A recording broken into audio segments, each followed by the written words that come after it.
স্লাইডটা বিসমিল্লাহির রহমানির রহিম। দ্বাদশ শ্রেণীর ভূগোল ও পরিবেশ শাখার ছাত্রছাত্রীদেরকে আজকের ক্লাসে স্বাগতম। তো আজকে আমরা আলোচনা করব নবম অধ্যায় নিয়ে, দূষণ ও দুর্যোগ।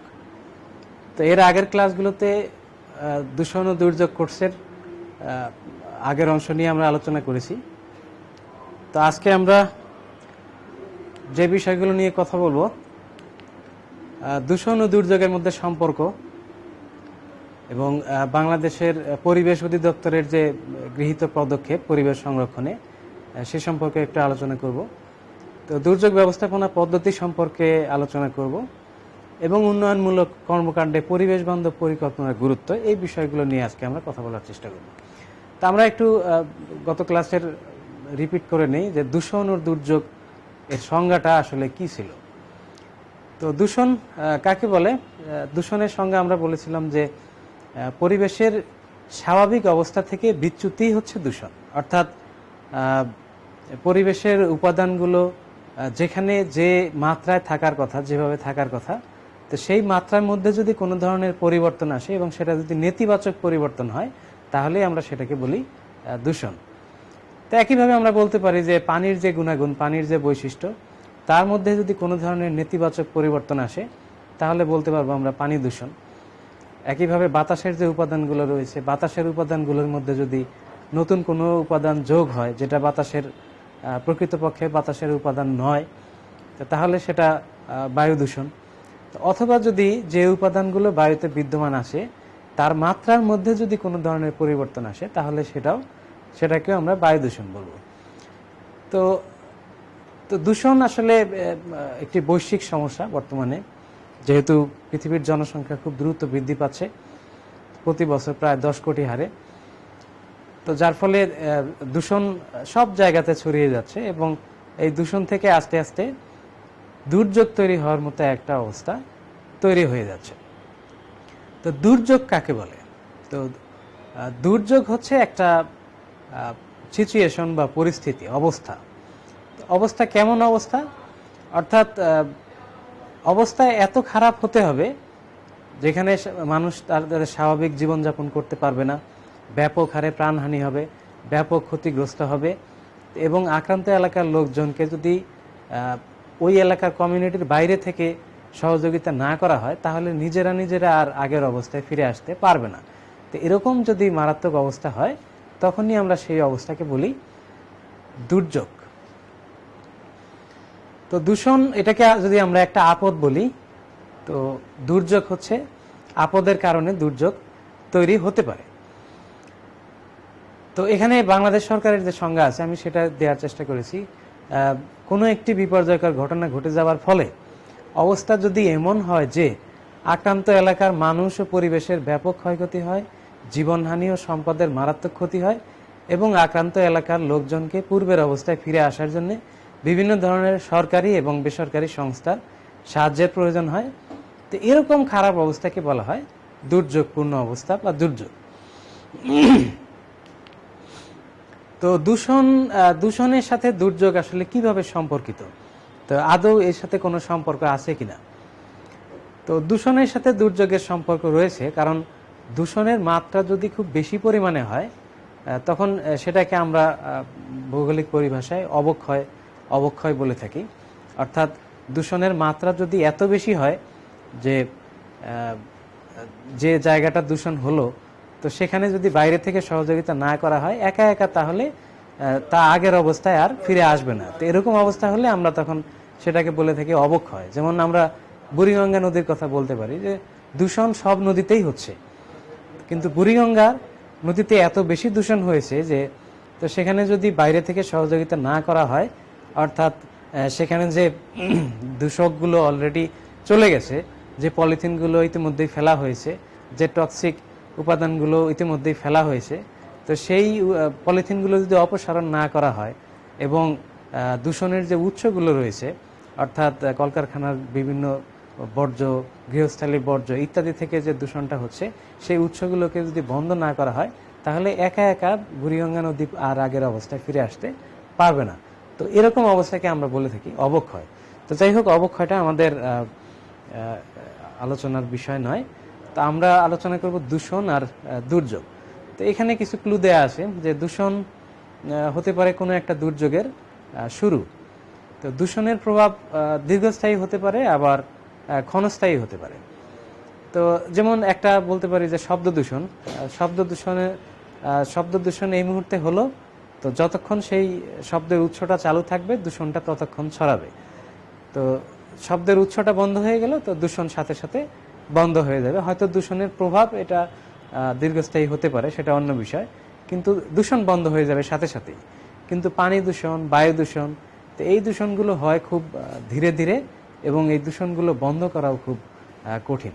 তো এই কারণে বলা হয়েছে যে ধীরগতির যে দূষণগুলো রয়েছে সেগুলো খুব দ্রুত মোকাবেলা করা যায় না, আবার দ্রুতগতির দূষণ যেগুলো রয়েছে সেগুলো দ্রুত গতিতেই নিবারণ করা সম্ভব হয় অনেক ক্ষেত্রে। তো আরেকটা হচ্ছে যে জলবায়ু পরিবর্তনের মতো আপদ, এটা বায়ু দূষণের কারণেই হচ্ছে। তো বায়ু দূষণের কারণে শুধু তাই না, বায়ু দূষণের কারণে হতে পারে ঝড়ের সংখ্যা বাড়তে পারে, ঝড়ের তীব্রতা বাড়তে পারে, বন্যার তীব্রতা বাড়তে পারে, বন্যার ফ্রিকোয়েন্সি বাড়তে পারে, অর্থাৎ ঘন ঘন বন্যা হতে পারে, খরা ইত্যাদি হতে পারে। এগুলো বায়ু দূষণের কারণে হতে পারে। অর্থাৎ বায়ু দূষণের কারণে জলবায়ু পরিবর্তন হতে পারে, আর জলবায়ু পরিবর্তনের যদি হয় তো সেক্ষেত্রে ঝড়, বন্যা, খরা ইত্যাদি আপদের সংখ্যা এবং তীব্রতা দুটোই বাড়তে পারে। আরেকটা হতে পারে যে জীববৈচিত্র্য হুমকিতে পড়তে পারে। অর্থাৎ যদি কোনো জায়গায় জলবায়ু পরিবর্তন হয়ে যায়, তো জলবায়ু পরিবর্তন হয়ে গেলে তো সেখানে ওই একটা নির্দিষ্ট জলবায়ুর উপরে নির্ভরশীল যে প্রাণীকুল রয়েছে, তো তারা ক্ষতিগ্রস্ত হবে। এখানে একটা ডেটা দেয়া রয়েছে যে 2012 সালে বিশ্বের কোন দেশ কি পরিমাণ কার্বন ডাইঅক্সাইড গ্যাস বা গ্রিন হাউস গ্যাস নির্গমন করেছে। তা আমরা জানি যে carbon dioxide, carbon monoxide, methane, nitrous oxide, CFC, এগুলো হচ্ছে গ্রিন হাউস গ্যাস। এবং এই গ্রিন হাউস গ্যাসের মধ্যে, এই এতগুলো গ্যাসের মধ্যে সবচাইতে বেশি সবচাইতে কম তাপ ধরে রাখে হচ্ছে কার্বন ডাইঅক্সাইড, কিন্তু কার্বন ডাইঅক্সাইডের পরিমাণ হচ্ছে সবচাইতে বেশি। তো এই কারণে তো গ্রিন হাউস প্রতিক্রিয়ার জন্য যতগুলো গ্যাস দায়ী, তার মধ্যে কার্বন ডাইঅক্সাইডকে সবচাইতে বেশি দায়ী করা হয়। যদিও কার্বন ডাইঅক্সাইড কম তাপ ধরে রাখে, কিন্তু তার ভলিউম যেহেতু অনেক বেশি, তো এই কারণে কার্বন ডাইঅক্সাইড এককভাবে সবচাইতে বেশি পরিমাণ তাপ ধরে রাখে। অর্থাৎ গ্রিন হাউস প্রতিক্রিয়া তৈরি করার জন্য এই কার্বন ডাইঅক্সাইড গ্যাস সবচাইতে বেশি পরিমাণে দায়ী। তো এই জন্য এখানে একটা পরিসংখ্যান দেওয়া হয়েছে যে গ্রিন হাউস গ্যাস 2012 সালে কোন দেশ কি পরিমাণ গ্রিন হাউস গ্যাস বা কার্বন ডাইঅক্সাইড গ্যাস নির্গমন করেছে। তো এখানে দেয়া আছে 1 নম্বরে রয়েছে চীন। তারা 11,735 মিলিয়ন মেট্রিক টন এই পরিমাণ কার্বন ডাইঅক্সাইড গ্যাস তারা নিঃসরণ করেছে। তো তারপরে মার্কিন যুক্তরাষ্ট্র তাদের প্রায় অর্ধেক করেছে, ভারত তাদের প্রায় অর্ধেক করেছে। তো এইভাবে, যদিও চীনে আবার মানুষ হচ্ছে 150 কোটির মতো, তো সেখানে মার্কিন যুক্তরাষ্ট্রে মানুষ হচ্ছে 30 বা 31 কোটির মতো। তো 31 কোটি মানুষ হয়েও তারা চীনের প্রায় অর্ধেকের চাইতেও বেশি পরিমাণে কার্বন ডাইঅক্সাইড নিঃসরণ করেছে। সুতরাং মাথাপিছু যে গ্রিন হাউস গ্যাস নিঃসরণের পরিমাণ, এটা হচ্ছে পৃথিবীতে মার্কিন যুক্তরাষ্ট্র শীর্ষে। তো এই কারণে কিছু সমস্যাও হচ্ছে। মার্কিন যুক্তরাষ্ট্র যখন বলে যে চীন সবচাইতে বেশি উৎপাদন করে, তো সুতরাং তাদের গ্রিন হাউস গ্যাস নির্গমন কমানো উচিত, তখন তারা যুক্তি দেখায় যে মাথাপিছু তো আমরা তোমাদের চাইতে কম, তো সুতরাং তোমরা আগে কমাও, তারপরে আমরা কমাবো, আমরা আগে তোমাদের সমান করে নেই ইত্যাদি। তো যাই হোক, এখানে এটা যে কারণে দেয়া হয়েছে যে গ্রিন হাউস গ্যাস, এটা হচ্ছে একটা উদাহরণ যে দূষণ থেকে কিভাবে দুর্যোগ হতে পারে তার একটা উদাহরণ। যে বায়ু দূষণ হলো, বায়ুতে কিভাবে দূষণ হলো, যে বায়ুতে কার্বন ডাইঅক্সাইড, কার্বন মনোক্সাইড ইত্যাদি গ্যাস যোগ হলো। অর্থাৎ কার্বন ডাইঅক্সাইড তো ইতিমধ্যেই বায়ুমণ্ডলের উপাদান, তো কিন্তু তার একটা নির্দিষ্ট মাত্রা রয়েছে 0.03%। তো এর চাইতে যদি বেশি হয়ে যায় তাহলে সেটা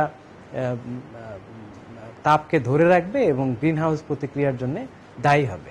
তো পৃথিবীতে বর্তমানে প্রায় 800 কোটি মানুষ রয়েছে। তো 800 কোটি মানুষ তাদের প্রয়োজনে শিল্প কারখানা থেকে, যানবাহন থেকে প্রতিদিন প্রায় হিউজ পরিমাণ কার্বন ডাইঅক্সাইড গ্যাস বায়ুমণ্ডলে নিঃসরণ করা হচ্ছে। তো এবং এই গ্রিনহাউস গ্যাসগুলো কি করছে, যে এগুলো বায়ুতে একদম মিশে না গিয়ে ভূপৃষ্ঠের কাছাকাছি মেঘের মতো একটা স্তর হিসাবে অবস্থান করে। যে স্তর কি করে, তো যে স্তর আমরা জানি যে তাপ সমতা বলে একটা কথা আছে, অর্থাৎ প্রতিদিন পৃথিবীতে যে পরিমাণ তাপ সূর্য থেকে আসে, রাতের বেলা আবার ঠিক সমান পরিমাণ তাপ পৃথিবী থেকে বায়ুমণ্ডলে চলে যায়। তো অর্থাৎ এই যে যে পরিমাণ তাপ আসবে ঠিক সেই পরিমাণ তাপ আবার ফিরে যেতে হবে। যদি সেটা না যায় তাহলে এটা পৃথিবীর তাপমাত্রাকে আস্তে আস্তে বাড়িয়ে দিবে। তো এটাকে বলে তাপ সমতা, অর্থাৎ যে পরিমাণ তাপ পৃথিবীতে আসবে ঠিক সেই পরিমাণ তাপ আবার পৃথিবী থেকে বায়ুমণ্ডলে ফেরত যাবে। কিন্তু এই গ্রিনহাউস গ্যাস অর্থাৎ কার্বন ডাইঅক্সাইড গ্যাস সহ অন্যান্য যে গ্রিনহাউস গ্যাসগুলো রয়েছে, এরা কি করে, তো এরা বায়ুমণ্ডলে ভূপৃষ্ঠের কাছাকাছি একটা মেঘের মতো স্তর আকারে অবস্থান করে এবং সূর্য থেকে যখন আলোক রশ্মি পৃথিবীতে আসে তখন সেই আলোটাকে আসতে দেয়, তাপটাকে আসতে দেয়, কিন্তু আবার যখন তাপ বিকিরণ করে বায়ুমণ্ডলে ফিরে যায় সেই বিকিরণে বাধা দেয়, অর্থাৎ কিছু পরিমাণ তাপ তারা ধরে রাখে। তো এইভাবে যদি ধরে রাখতে থাকে 1 বছর, 2 বছর, 3 বছর, কোনো সমস্যা হবে না। কিন্তু এইভাবে যদি 50 বছর ধরে রাখে তাহলে দেখা যাবে যে পৃথিবীর যে গড় তাপমাত্রা, সেই গড় তাপমাত্রার মধ্যে একটা পরিবর্তন চলে আসবে। এবং গড় তাপমাত্রার মধ্যে যদি পরিবর্তন হয়, তা আমরা জানি যে জলবায়ু হচ্ছে পৃথিবীর 25-30 বছরের আবহাওয়ার যে গড়, তো সেটাকে বলে হচ্ছে জলবায়ু। তো পৃথিবীর গড় তাপমাত্রা যদি পরিবর্তন হয়ে যায় তাহলে জলবায়ুর যে প্যাটার্ন রয়েছে অর্থাৎ সেই প্যাটার্নটাও পরিবর্তন হয়ে যাবে। যেমন আমরা এবং জলবায়ুর আবহাওয়ার যে উপাদানগুলো রয়েছে তার মধ্যে অন্যতম গুরুত্বপূর্ণ বলা যায়, সবচাইতে গুরুত্বপূর্ণ হচ্ছে যে তাপমাত্রা, অর্থাৎ তাপমাত্রা কম বেশি হয়ে গেলে বৃষ্টিপাত কম বেশি হয়ে যায়, তাপমাত্রা কম বেশি হলে আর্দ্রতার পরিমাণ কম বেশি হয়ে যায়। তাপমাত্রা খুব গুরুত্বপূর্ণ একটা নিয়ামক। তো সেই তাপমাত্রাই কার্বন ডাইঅক্সাইডের কারণে কি হয়, বেড়ে যায়। তো এইভাবে যদি বেড়ে যেতে থাকে তাহলে পৃথিবী একসময় আস্তে আস্তে আগের চেয়ে বেশি উষ্ণ হয়ে যাবে, এবং যদি বেশি উষ্ণ হয়ে যায় তাহলে জলবায়ু পরিবর্তন হয়ে যাবে। আর জলবায়ু যদি পরিবর্তন হয়ে যায়, তো জলবায়ু পরিবর্তন হলে তার যে প্রভাব সেটা অনেক ধরনের নেতিবাচক প্রভাব পড়বে। তার মধ্যে শুরুতে একটা ছবি দেওয়া হয়েছিল যে এখানে কার্বন ডাইঅক্সাইড গ্যাস নিঃসরণ করা হচ্ছে বা বায়ু দূষণ করা হচ্ছে, তার প্রভাবে কি হবে যে পৃথিবীর 2 মেরুতে যে বরফ রয়েছে সেই বরফগুলো গলে যাবে। এটা হচ্ছে একটা ক্ষতি। তো বরফ গলে গেলে কি হবে, তো বরফ গলে গেলে এই অঞ্চলে যে সমস্ত প্রাণী বসবাস করে তারা হুমকির মধ্যে পড়বে, এবং এই বরফগুলো গলে পানি হয়ে যাবে। তো সেই পানিগুলো সমুদ্রে চলে যাবে। তো এবং যেহেতু বিপুল পরিমাণ বরফ, এর পরিমাণটা অনেক বেশি, তো যার ফলে এটা এতটাই বেশি যে সমুদ্রের পানির উচ্চতাকে বাড়িয়ে দিতে সক্ষম। তো সুতরাং যদি জলবায়ু পরিবর্তন হয়ে যায় তাহলে কি হবে, যে পৃথিবীর তাপমাত্রা বেড়ে যাবে, তাপমাত্রা বেড়ে গেলে জলবায়ু পরিবর্তন হবে, জলবায়ু পরিবর্তন হলে 2 প্রান্তের বরফ, 2 মেরুর জমে থাকা বরফ গলে যাবে, এবং বরফ গলে যাওয়ার ফলে সমুদ্রের উচ্চতা বৃদ্ধি পাবে। সমুদ্রের উচ্চতা বৃদ্ধি পেলে কি হবে, সমুদ্রের উচ্চতা বৃদ্ধি পেলে পৃথিবীর প্লাবন সমভূমির যে সমস্ত অঞ্চল রয়েছে, অর্থাৎ যেগুলো পানি বাহিত পলি দ্বারা তৈরি, তো সেই জায়গাগুলো যেহেতু নিচু, তো সেগুলো সবার আগে ডুবে যাবে। তো এবং সেগুলো ডুবে গেলে তো সেই আবার এই যেহেতু প্লাবন সমভূমিগুলো আবার খুব উর্বর হয়। তো উর্বর হওয়ার কারণে সেখানে মানুষ চাষাবাদ করে এবং উর্বর জায়গাগুলোতে মানুষ বেশি বসবাস করে। তো সুতরাং এর ফলে অনেক মানুষ বাস্তুচ্যুত হবে, এবং বাস্তুচ্যুত হওয়ার ফলে তারা আবার যে জায়গাতে শুকনো থাকবে সেই জায়গাতে চলে যাবে, এবং সেই জায়গাতে চলে যাওয়ার ফলে সেখানে একটা অস্থিতিশীল একটা অবস্থা তৈরি করবে, খাদ্য ঘাটতি ইত্যাদি নানান সমস্যা দেখা দিবে। অর্থাৎ করা হলো বায়ু দূষণ, তো সেটা আস্তে আস্তে একটা দুর্যোগের পর্যায়ে চলে যাবে। আর দুর্যোগ সেরকম অবস্থাকেই বলা হয় যে অবস্থা খুবই খারাপ অবস্থা, ভয়াবহ অবস্থা, এবং যেটা কি করে ওই এলাকা মানে আক্রান্ত এলাকার মানুষের স্বাভাবিক জীবনযাপনকে মারাত্মকভাবে ব্যাহত করে এবং তাদেরকে সেই অবস্থা থেকে উত্তরণের জন্য বাইরে থেকে সহযোগিতা করার প্রয়োজন হয়। তো এটা একটা উদাহরণ যে দূষণ থেকে কিভাবে দুর্যোগ হতে পারে। তো একইভাবে এই অবস্থা বায়ু দূষণ থেকে হতে পারে। তো বায়ু দূষণ না হয়ে এটা যদি পানি দূষণের ক্ষেত্রে আমরা চিন্তা করি যে পৃথিবীর সব নদীগুলোই কম বেশি দূষিত এবং অনেকগুলোই অতিমাত্রায় দূষিত। যেমন আমরা ভারতের গঙ্গা নদী যেটা আমাদের পদ্মা চলে আসছে, তো গঙ্গা নদীর যে উৎসস্থল, সেই উৎসস্থলের কাছাকাছি ভারতের বেশ কিছু শহর রয়েছে যেগুলো শিল্প এলাকা, এবং সেখান থেকে ব্যাপক পরিমাণ বর্জ্য সেই সরাসরি গঙ্গা নদীতে ফেলা হয়। তো ফেলার কারণে পানি এতটাই খারাপ হয়ে গেছে সেখানে যে সেই অর্থাৎ পদ্মার আপার স্ট্রিমে সেখানে মানুষ গোসল পর্যন্ত করতে চায় না ওই পানিতে, এত বেশি খারাপ। তো যদিও আমাদের পদ্মা নদীর আমাদের যে অংশ, সেই অংশে তেমন কোনো শিল্প কারখানা গড়ে ওঠেনি, তো যার ফলে হয়তো আমাদের এখানে পানির কোয়ালিটি কিছুটা ভালো রয়েছে ওখানকার চাইতে।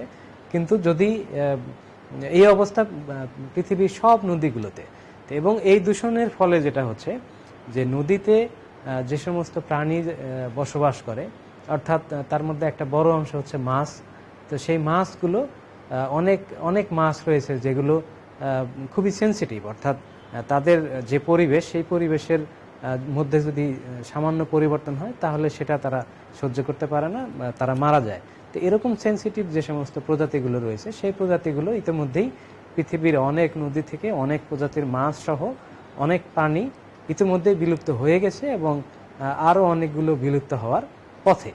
তো এইভাবে যদি দূষণ চলতেই থাকে এবং সেটাকে যদি বন্ধ করার কোনো ধরনের চেষ্টা না করা হয়, কোনো পদক্ষেপ না করা হয়, তাহলে হতে পারে যে একসময় এই পানি দূষণ থেকেই একটা দুর্যোগপূর্ণ অবস্থা তৈরি হবে, এবং পৃথিবীর অনেক জায়গাতে ইতিমধ্যে এটা হয়ে গেছে, যেমন বুড়িগঙ্গার কথা আগেই বললাম। তো এভাবে যদি আমরা চিন্তা করি যে বুড়িগঙ্গা যখন স্রোতস্বিনী ছিল, যখন পানি ছিল, যখন স্বাভাবিক ছিল, তখন সেখানে নিশ্চয়ই সেখানকার মাছ ধরার কাজে অনেক জেলে নিয়োজিত ছিল, এবং সেই জেলেগুলো এখন নিশ্চয়ই আর সেই পেশায় নেই। তারা ওই পেশা, যেহেতু মাছ নেই নদীতে, তো ওই পেশা ছেড়ে অন্য পেশায় চলে গেছে।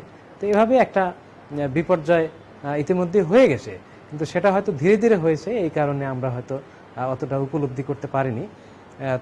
তো এই কারণে শুরুতে বলেছিলাম যে দুর্যোগগুলো খুব ধীরে ধীরে, যে দূষণগুলো খুব ধীরে ধীরে হয়, তার যে প্রভাবগুলো, তো সেই প্রভাবগুলো খুব ধীরে ধীরে টের পাওয়া যায়।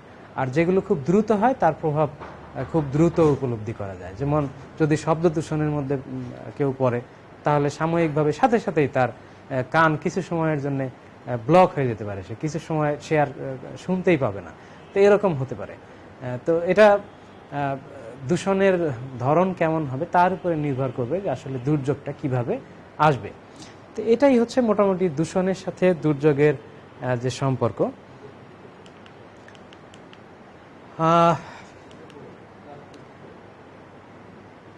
তো আরেকটা বলেছিলাম যে এখানে বলেছিলাম যে ঝড়, বন্যা, খরা ইত্যাদি আপদের কারণ হতে পারে দূষণ, অর্থাৎ দূষণের ফলে ঝড়, বন্যা ইত্যাদি কিভাবে বাড়তে পারে। তো যেমন আমরা বললাম যে বায়ু দূষণের ফলে যদি জলবায়ু পরিবর্তন হয়, তো জলবায়ু পরিবর্তন হয়ে যদি তাপমাত্রা বেড়ে যায়, তাহলে সাগরে ঘূর্ণিঝড় তৈরি হওয়ার জন্য সাগরের পানির তাপমাত্রা 26 ডিগ্রি সেলসিয়াসের বেশি হতে হয়। তো এই কারণে নির্দিষ্ট কিছু জায়গা রয়েছে সাগরের মধ্যে, যে জায়গাগুলোতে একটা নির্দিষ্ট সময়ে ঘূর্ণিঝড় তৈরি হয়, বছরের অন্যান্য সময় ঘূর্ণিঝড় তৈরি হওয়ার মতো পরিস্থিতি সেখানে থাকে না। তো যদি পৃথিবীর গড় তাপমাত্রা বেড়ে যায়, তাহলে সাগরের মধ্যে যে ঘূর্ণিঝড় তৈরি হওয়ার মতো যে এলাকা, সেই এলাকা বর্তমানে যে পরিমাণ আছে তার চাইতে অনেক বেশি আকারে বৃদ্ধি পাবে। তো এভাবে ঝড়ের সংখ্যা বাড়তে পারে এবং ঝড়ের তীব্রতাও বাড়তে পারে। তো একইভাবে বন্যা, কোনো জায়গায় অতিবৃষ্টি তৈরি করতে পারে জলবায়ু পরিবর্তনের ফলে। তো অতিবৃষ্টি তৈরি করলে তো সেখান থেকে বন্যা তৈরি হতে পারে। আবার কোনো জায়গায় অনাবৃষ্টির মতো অবস্থা তৈরি হতে পারে। তো অনাবৃষ্টির মতো অবস্থা তৈরি হতে পারলে সেটার কারণে খরা হতে পারে।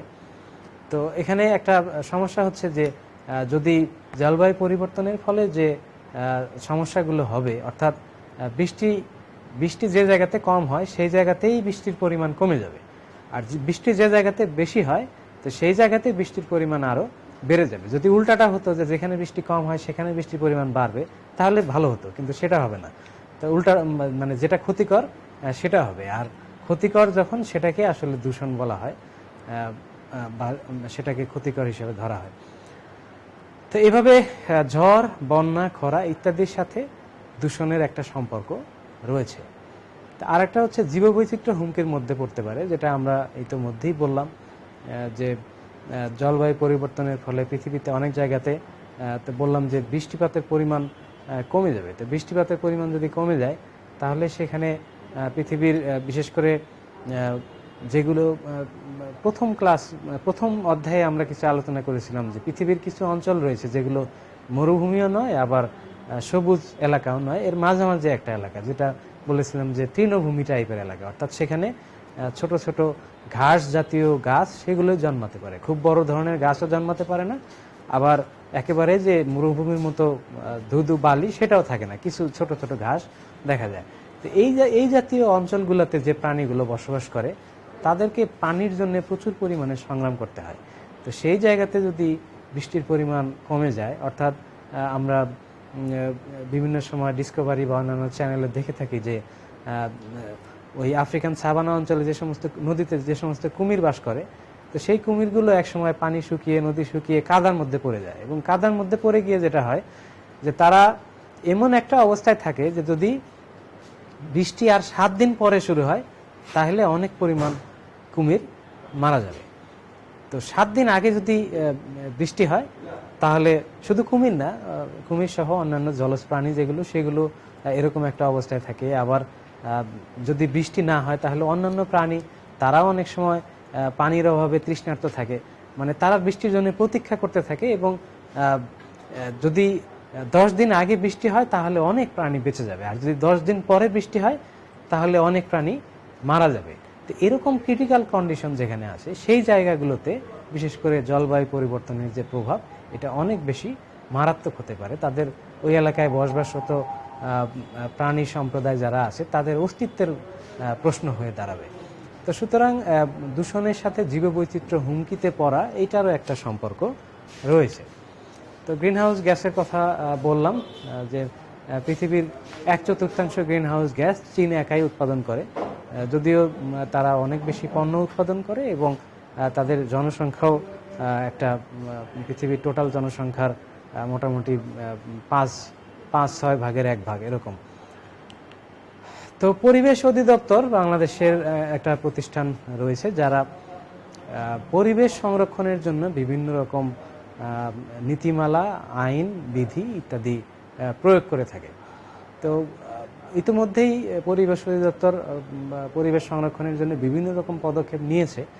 তার মধ্যে গুরুত্বপূর্ণ কিছু পদক্ষেপ রয়েছে যে 2-3 হুইলার নিষিদ্ধকরণ, অর্থাৎ বাংলাদেশে আগে যে টেম্পু বলতে যেটা বলা হতো, তো এটা নিষিদ্ধ করা হয়েছে, এবং যখন সিএনজি আসার আগে যখন এই টেম্পু চলাচল করতো 2-3 হুইলার যেটা, তো তখন দেখা যেত যে আকাশের মধ্যে সবসময় একটা বাতাসের মধ্যে একটা কুয়াশার মতো একটা ধোঁয়ার একটা মেঘ অবস্থান করতো এবং চোখ জ্বলতো ইত্যাদি নানান ধরনের সমস্যা হতো। তো সেই 2-3 হুইলার বন্ধ করার পরে তো ঢাকা শহরের বাতাসের মধ্যে একটা ব্যাপক পরিবর্তন রয়েছে, অনেকটা স্বস্তিদায়ক হয়েছে। তো আরেকটা হচ্ছে যে পুরাতন ইঞ্জিনের গাড়ি চলাচলের বিধিনিষেধ, অর্থাৎ পরিবেশ অধিদপ্তরের আইন রয়েছে যে একটা নির্দিষ্ট মাত্রার একটা নির্দিষ্ট সময়ের পরে একটা ইঞ্জিনের বয়স একটা নির্দিষ্ট সময় হলে তারপরে আর সেটা চালানো যাবে না, কারণ পুরাতন ইঞ্জিন থেকে অনেক বেশি ধোঁয়া নির্গত হয় এবং অনেক বেশি বায়ু দূষিত হয়। তো তারপরে ইট পোড়ানোর জন্য কিছু আইন রয়েছে, কোন জ্বালানি ব্যবহার করা যাবে, যেমন কয়লা ইত্যাদি ব্যবহার করতে হবে, কাঠ পোড়ানো যাবে না, তো ইত্যাদি কিছু আইন রয়েছে। চিমনির একটা নির্দিষ্ট উচ্চতা রয়েছে। তো ইত্যাদি আইন পরিবেশ অধিদপ্তর করেছে। আর একটা হচ্ছে পরিবেশ সংরক্ষণ বিধিমালা প্রণয়ন করেছে তারা, বিশেষ করে পরিবেশ সংরক্ষণ বিধিমালা 1975, 95 ইত্যাদি কয়েকটি বিধিমালা করেছে, যেখানে পরিবেশ সংরক্ষণের ব্যাপারে অনেকগুলো বিধি নিষেধ কোন আরোপ করা হয়েছে। শিল্প কারখানায় এইটিপি স্থাপন করার কথা বলা হয়েছে, অর্থাৎ শিল্প কারখানায় যে বর্জ্য উৎপাদন হয়, তরল বর্জ্য যেটা, সেটাকে পরিশোধনের জন্য এইটিপি স্থাপন করতে হবে। অর্থাৎ যে সমস্ত শিল্প কারখানা থেকে তরল বর্জ্য নির্গত হয় তাদেরকে অবশ্যই ইটিপি ব্যবহার করতে হবে। ইটিপির মাধ্যমে তারা সেই তরল বর্জ্যকে পানিকে শোধন করবে, শোধন করে তারপর সেটা পরিবেশের মধ্যে ছাড়বে, খোলা নদীতে বা খালে ছাড়বে। তো এটাই আসলে আইনে রয়েছে। তার একটা হচ্ছে পলিথিন নিষিদ্ধকরণ। তো যখন পলিথিন প্রথম দিকে নিষিদ্ধ করা হয়, তারপরে কয়েক মাস দেখা যেত যে ড্রেনের শেষ প্রান্তে যেখানে অনেক পলিথিন জমে থাকতো, তো সেই পলিথিনের স্তূপগুলো অনেক কম দেখা যেত, প্রায় দেখা যেত না বললেই চলে। কিন্তু সেটা কয়েক মাস পরেই আবার আস্তে আস্তে পলিথিন আবার বাজারে ফিরে আসে, যদিও এখনও নিষিদ্ধ, কিন্তু আমরা বাজারে পলিথিন হরহামেশাই দেখতে পাই। তো শুধু এখানে নয়, সবগুলো আইনের ক্ষেত্রেই আইনের মেনে চলার ব্যাপারে বিশেষ করে আসলে যদি সবার সহযোগিতা না থাকে, তো তাহলে পরিবেশ অধিদপ্তর শুধু আইন করে কোনো একটা উদ্দেশ্য বাস্তবায়ন করতে পারবে না। এক্ষেত্রে সাধারণ মানুষ যারা, তাদেরকেও সহায়তা করতে হবে। তারপর যারা শিল্প কারখানার মালিক যারা রয়েছে, তাদেরকেও ভূমিকা রাখতে হবে। সেই সাথে পরিবেশ অধিদপ্তর তাদের ভূমিকা রাখবে। সবাই যদি আসলে যার যার জায়গা থেকে ভূমিকা রাখে, তাহলেই তাদের যে উদ্দেশ্য, সেই উদ্দেশ্য সাধিত হবে। তো তাছাড়া শুধু জোর করে আইন প্রয়োগকারী সংস্থা দিয়ে বল প্রয়োগের মাধ্যমে আসলে কোনো আইনকে পুরোপুরি বাস্তবে রূপ দেয়া, এটা আসলে অনেকটা প্রায় অসম্ভব। তো এই কারণে এখানে অনেক সময় একটা প্রশ্ন করা হয়ে থাকে যে পরিবেশ অধিদপ্তরের একার পক্ষে কেন পরিবেশ সংরক্ষণ করা সম্ভব নয়, তখন এই কথাগুলো আসবে। তো পরবর্তীতে আরেকটা অংশ রয়েছে, যেটা হচ্ছে দুর্যোগ ব্যবস্থাপনা। অর্থাৎ আমরা বললাম এখন দুর্যোগ কি সেই সম্বন্ধে জানলাম, দূষণ থেকে যে দুর্যোগ হতে পারে সেটাও জানলাম। তো এখন আমরা দেখব যে দুর্যোগ ব্যবস্থাপনা কি। তো দুর্যোগ ব্যবস্থাপনা বলতে আসলে কি বোঝায়? একটা হচ্ছে যে দুর্যোগের কারণে ক্ষতি হয়, দুর্যোগ একটা নেতিবাচক জিনিস। দুর্যোগ মানেই হচ্ছে সেখানে ক্ষতি হবে। তো সেই ক্ষতির পরিমাণ কমানোর জন্য যে সমস্ত কার্যক্রম, সমন্বিত কার্যক্রম, সেই সমন্বিত কার্যক্রমগুলোকেই আসলে বলা হয় দুর্যোগ ব্যবস্থাপনা। অর্থাৎ বাংলাদেশ সরকারের যে সংজ্ঞা রয়েছে, তো সেটা অনুযায়ী দুর্যোগে ক্ষয়ক্ষতির পরিমাণ কমানোর উদ্দেশ্যে দুর্যোগ ঝুঁকি কমানো, এবং দুর্যোগ ঝুঁকি কমানোর জন্য আবার ঝুঁকিপূর্ণ এলাকাগুলো চিহ্নিত করা, আক্রান্ত এলাকার মানুষকে প্রয়োজনীয় সহযোগিতা প্রদান করা, তো ইত্যাদি সমন্বিত কার্যক্রমকে আসলে দুর্যোগ ব্যবস্থাপনা বলা হয়। তো দুর্যোগ ব্যবস্থাপনা এটা কোনো সহজ বিষয় নয়, এবং এটা অনেকগুলা বিষয়ের আসলে সমষ্টি। তো আবার দুর্যোগের ধরন রয়েছে বিভিন্ন রকম। তো সব দুর্যোগের ধরন একরকম না, কোনোগুলোকে ইচ্ছা করলে মানে প্রতিরোধ করা যায়, আবার কোনোগুলোকে একেবারেই প্রতিরোধ করা যায় না। তো সেক্ষেত্রে তাদের ক্ষয়ক্ষতি কমানোর জন্য আবার অন্য ব্যবস্থা করতে হয়। তো এটা হচ্ছে মোটামুটি দুর্যোগ ব্যবস্থাপনার একটা উদাহরণ। অর্থাৎ যতভাবে দুর্যোগের ক্ষয়ক্ষতি কমানো যায়, তো তার সে সম্পর্কিত যত কাজ আছে সবগুলো কাজকে সমন্বিতভাবে বলা হয় দুর্যোগ ব্যবস্থাপনা। তো দুর্যোগ ব্যবস্থাপনা এটা আবার 3টি ধাপে করা হয়ে থাকে। তো কিছু কিছু কাজ আছে যেটা করতে হয় দুর্যোগের পূর্বে। তো যেমন যদি গাছ লাগানো অনেক দুর্যোগ কমানোর ক্ষেত্রে, অনেক আপদের মাত্রা বা সংখ্যা কমানোর ক্ষেত্রে ভূমিকা রাখতে পারে, তো সেটা অবশ্যই দুর্যোগের আগেই লাগাতে হবে। তারপর কোনো একটা মহড়া দেওয়া, যেমন কোনো একটা পার্টিকুলার দুর্যোগের প্রস্তুতি হিসাবে যদি মহড়া দেওয়া হয়, যেমন অনেক সময় অগ্নি নির্বাপন মহড়া দেওয়া হয়, অথবা ভূমিকম্প থেকে বাঁচার জন্য কিভাবে বাঁচা যাবে, তো সেই সম্পর্কিত মহড়া দেওয়া হয়। তো ইত্যাদি কাজগুলো দুর্যোগের আগেই করতে হয়। তো আবার আরও কিছু কাজ রয়েছে, যেমন বাঁধ দেয়া। তো বাঁধ দিয়ে অনেক সময় অনেক জায়গাতে বন্যা নিয়ন্ত্রণ করা সম্ভব হয়। তো এই বাঁধ দুর্যোগের আগেই দিতে হবে। দুর্যোগ চলে আসার পরে আর বাদ দেওয়ার কোনো সুযোগ থাকবে না। তো ইত্যাদি কতগুলো কাজ রয়েছে যেগুলো দুর্যোগের আগে করতে হয়, আর কতগুলো কাজ রয়েছে যেগুলো দুর্যোগ চলাকালীন অবস্থায় করতে হয়। তার মধ্যে একটা হচ্ছে, এখানে ছবিতে দেখা যাচ্ছে যে বন্যায় একটা লোক ভেসে যাচ্ছে, তাকে উদ্ধার করা হচ্ছে।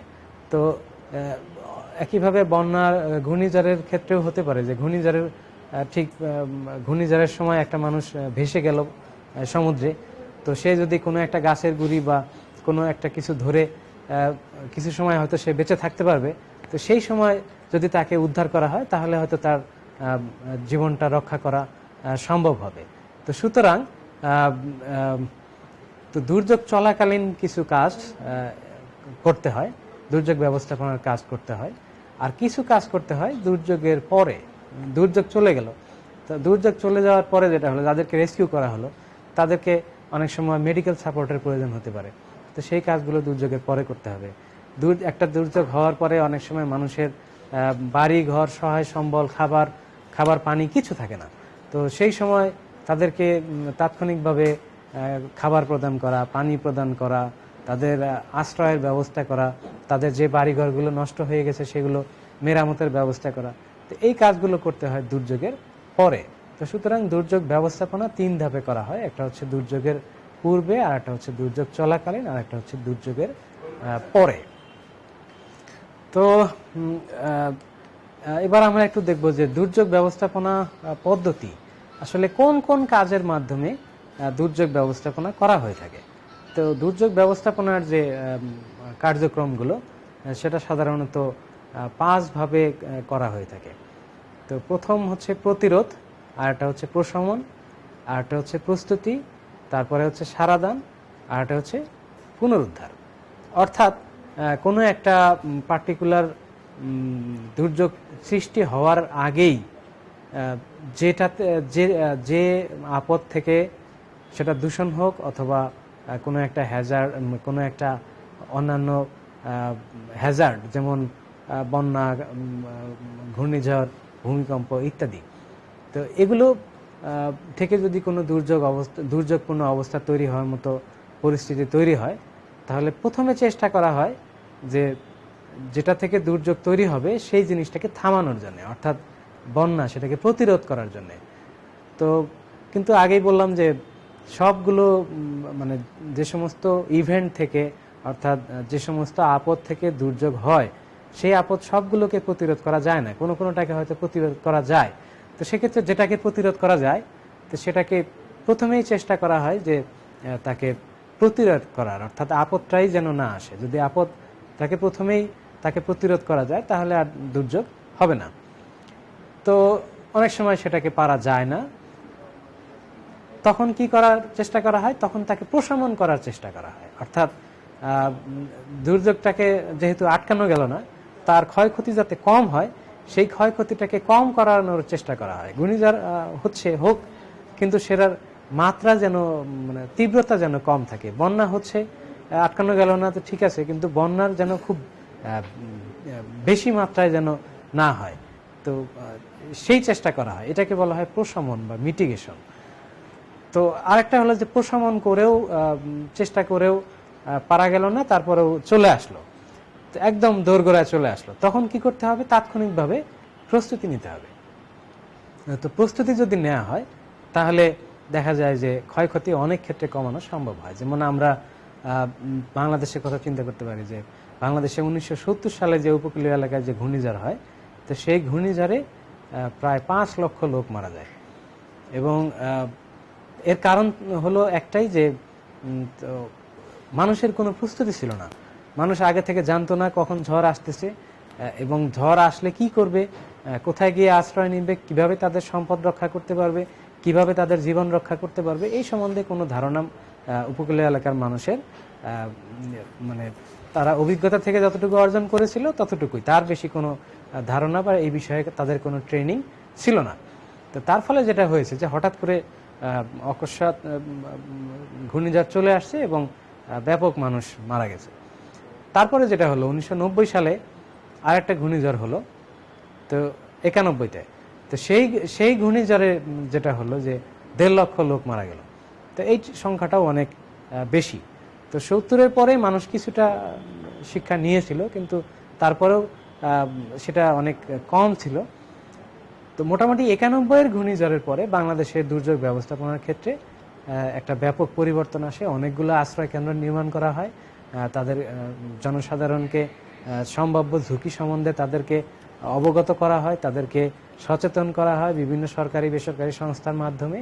এবং তার ফলে যেটা হয়েছে যে 2008-এ যে ঘূর্ণিঝড় হলো সিডর, তো সেই ঘূর্ণিঝড়ের মাত্রা আর 1990 সালের যে ঘূর্ণিঝড়ের মাত্রা দুটো প্রায় কাছাকাছি ছিল, কিন্তু 2008 সালের ঘূর্ণিঝড়ে 5,000-এর মতো লোক মারা গেছে। তো সুতরাং ক্ষয়ক্ষতির পরিমাণ আগের চেয়ে নিঃসন্দেহে অনেক বেশি কমানো সম্ভব হয়েছে। তো এটা হচ্ছে ঘূর্ণিঝড়ের ক্ষেত্রে বললাম প্রস্তুতির ব্যাপার। তো এটা অনেকটাই সম্ভব হয়েছে প্রস্তুতি নেওয়ার কারণে। তো একইভাবে তারপরে যেটা রয়েছে সারাদান, অর্থাৎ সারাদান বলতে রেসপন্স হচ্ছে যে যখন কোনো একটা এলাকার লোক কোনো একটা পার্টিকুলার আপদের দ্বারা আক্রান্ত হবে, তখন সাথে সাথে তার যেটা প্রয়োজন সেটা যেন তাকে দেওয়া হয়। যাকে রেস্কিউ করার প্রয়োজন, সাথে সাথে যেন তাকে রেস্কিউ টিম পাঠানো যায়।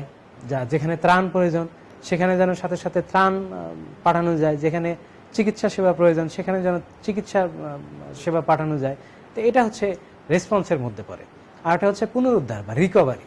তো পুনরুদ্ধার হচ্ছে যে যখন একটা আপদ হয়ে যায় এবং তার দ্বারা দুর্যোগপূর্ণ অবস্থা তৈরি হয়, তো এই দুর্যোগপূর্ণ অবস্থা তৈরি হওয়ার ফলে যেটা করতে হবে যে এর ফলে তারা যে ক্ষতিগ্রস্ত হয়, তো সেই ক্ষতি পুষিয়ে দেওয়ার জন্যে তাদের বাড়িঘর পুনর্নির্মাণের ব্যাপারে সহযোগিতা করা, তাদের জীবিকার উৎস যেটা ছিল, তো সেই জীবিকার উৎস যাতে আবার তারা ফিরে পায় তার জন্যে ব্যবস্থা গ্রহণ করা, এগুলো হচ্ছে পুনরুদ্ধারের মধ্যে পড়ে। তো এখানে আমরা একটু দেখে নিই যে প্রতিরোধ, যেটা বললাম যে যেমন অনেক এলাকায় ভাঙন কবলিত এলাকা রয়েছে, তো সেখানে যদি ব্লক ফেলা হয়, তো ব্লক ফেলার কারণে অনেক সময় ভাঙন রোধ করা সম্ভব হয়ে যায়। তো এর উদ্দেশ্য হচ্ছে যে যাতে ভাঙনটাই আটকানো যায়। যদি ভাঙন আটকানো যায় তাহলে আর ভাঙনের ফলে দুর্যোগপূর্ণ অবস্থা তৈরি হবে না। উপকূলীয় অনেক এলাকাতে অনেক বাঁধ রয়েছে, তো বাঁধের উদ্দেশ্য হচ্ছে যাতে জোয়ারের পানি ভিতরে প্রবেশ করতে না পারে। তো যদি জোয়ারের পানি প্রবেশ করে তাহলে তো দুর্যোগপূর্ণ অবস্থা তৈরি হয়ে যাবে। তো প্রিভেনশনের দ্বারা যেটা চেষ্টা করা হয় যে বাঁধ দেওয়ার ফলে যাতে জোয়ারের পানিটাই ভিতরে ঢুকতে না পারে, অথবা একটা রাস্তা যেটা ভাঙার উপক্রম হয়ে গেছে সেখানে অনেক সময় বালির বস্তা ফেলে তো সেটাকে সাময়িকভাবে আটকানোর চেষ্টা করা হয়। তো কয়েকদিন আটকাতে পারলেই হয়তো পানি আবার কমে যাবে, তখন বাঁধটা রক্ষা পেয়ে যাবে। তো এগুলো এই সমস্ত কার্যক্রমগুলো হচ্ছে প্রতিরোধের মধ্যে পড়ে। তারপর আরেকটা আছে যেটা বললাম যে প্রশমন, প্রতিরোধ করা গেল না, তখন কি করতে হবে? যেমন বন্যার ক্ষেত্রে যেটা করা যেতে পারে যে বন্যার অন্যতম একটা কারণ হচ্ছে নদীগুলো নাব্যতা কমে গেছে, অর্থাৎ নদীর গভীরতা কমে গেছে। নদীতে বালি পড়ে নদীর যে গভীরতা সেটা কমে যায়।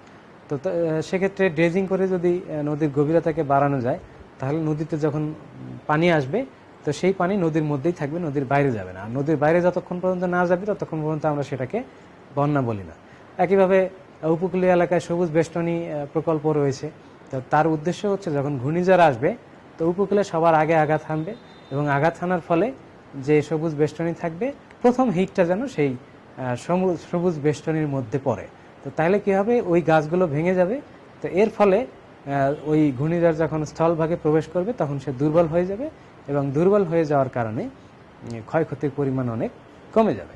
যে কারণে বাংলাদেশের সুন্দরবনকে অনেক সময় রক্ষা কবচ বলা হয়ে থাকে। এর কারণ হচ্ছে যে ঝড়টা যদি প্রথমে সুন্দরবন এলাকায় যত ঝড় প্রথমে আক্রমণ করেছে, কোনো ঝড়ই তেমন শক্তিশালী আকারে স্থলভাগে আসতে পারেনি, কারণ সুন্দরবন অনেক বড় এলাকা এবং সেখানে আসার অতিক্রম করতে করতে ঘূর্ণিঝড় দুর্বল হয়ে যায়। তো এই কারণে উপকূলীয় এলাকায় অনেক সময় সবুজ বেষ্টনী লাগানো হয়। তো যার ফলে উদ্দেশ্য বন্যা ঘূর্ণিঝড়ের তীব্রতা কমানো। তো এগুলো মিটিগেশনের মধ্যে পড়ে। তারপর খাল খনন কর্মসূচি ইত্যাদির মাধ্যমে যেটা করা হয় যে বিভিন্ন এলাকাতে খাল যদি থাকে, ছোট ছোট নদী খাল এগুলো যদি সচল থাকে, তাহলে বন্যার পানি যখন আসবে তো সেই পানিগুলো ধরে রাখার জন্য এই খালগুলো অনেক বেশি পানি ধরে রাখতে পারবে। আর যদি খাল না থাকে তাহলে খাল উপচে পানি উপরে চলে যাবে, সমতল ভূমিতে চলে যাবে এবং সেটার দ্বারা বন্যা তৈরি হবে। তো এই সমস্ত কর্মসূচিগুলো এগুলো হচ্ছে প্রশমন কার্যক্রম বা মিটিগেশন অ্যাক্টিভিটিস। তা আরটা হচ্ছে প্রস্তুতি, যেটা বললাম যে প্রথমে প্রতিরোধ করার চেষ্টা করা হলো, প্রতিরোধ করা গেল না, তারপর প্রশমন করার চেষ্টা করা হলো, প্রশমনও খুব বেশি করা গেল না। তখন যেটা করতে হবে যে প্রস্তুতি নিতে হবে। তো প্রস্তুতির মধ্যে তার মধ্যে একটা হচ্ছে যে কোনো বিশেষ করে ঘূর্ণিঝড়ের ক্ষেত্রে এটা বেশি হয়ে থাকে, যে মানুষকে আগে থেকেই জানানো।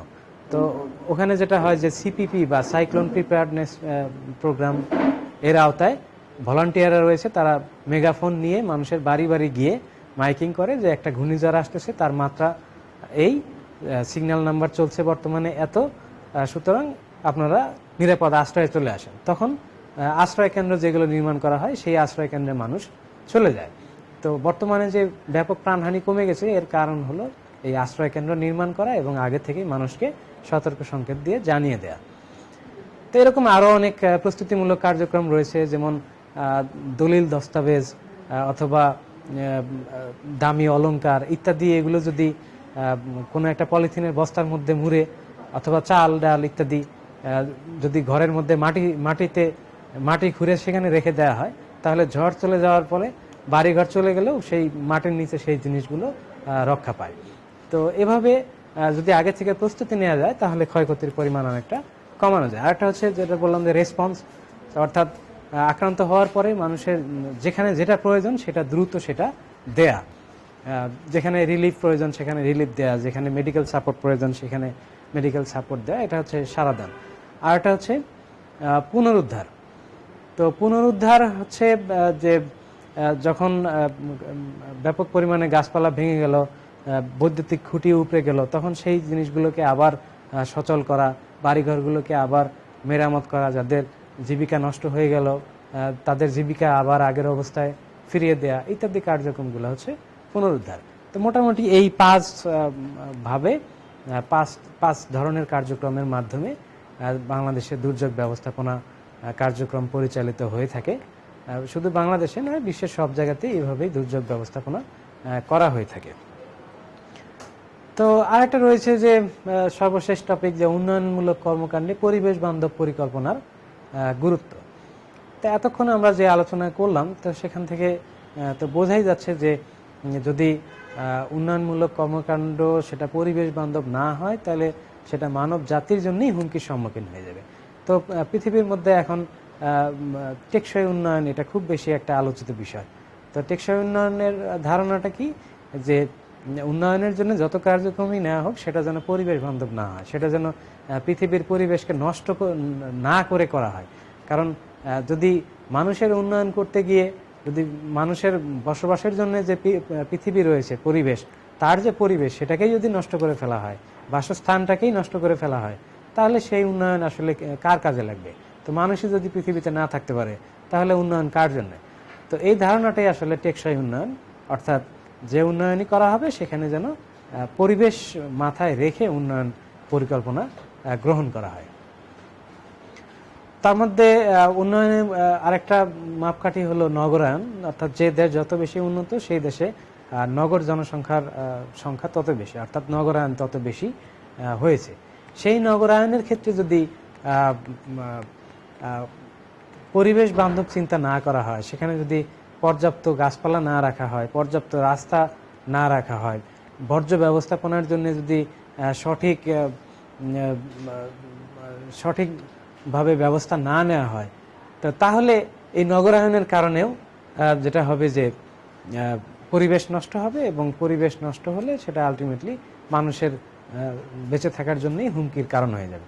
আরেকটা হচ্ছে সম্পদ আহরণ। মানুষের চাহিদা প্রয়োজন করতে গিয়ে সম্পদ আহরণ করতেই হবে, প্রাকৃতিক সম্পদ যেগুলো রয়েছে তো সেগুলো আহরণ করতে হবে।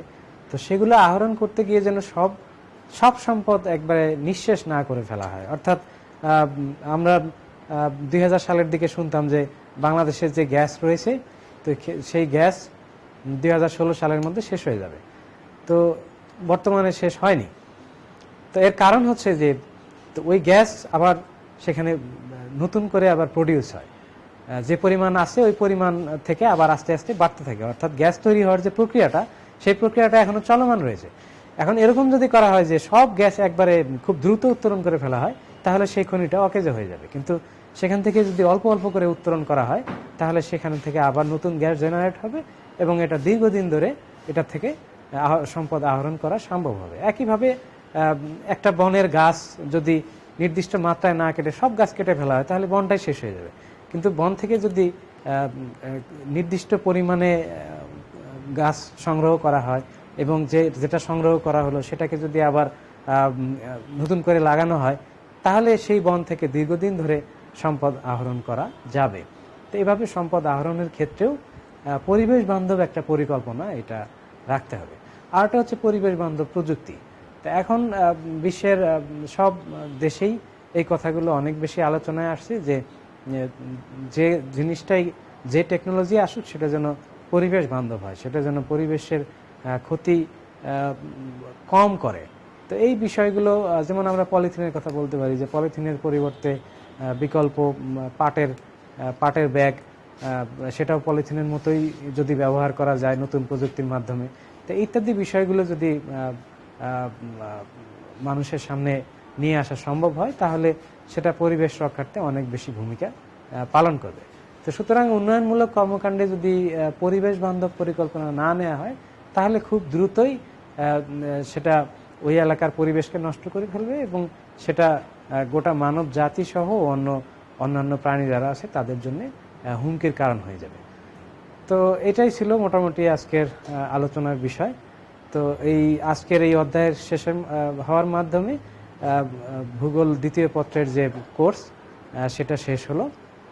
তো আশা করি যে তোমরা বাসায় সবগুলো ক্লাস ভালোভাবে দেখেছো এবং এই ক্লাসগুলো সম্ভব হলে একটু সংরক্ষণ করে রাখলে পরবর্তীতে আবার হয়তো কাজে লাগতে পারে। তো যাই হোক, সকলে ভালো থাকবে এই প্রত্যাশা জানিয়ে আজকের মতো এখানে শেষ করছি। আল্লাহ হাফিজ।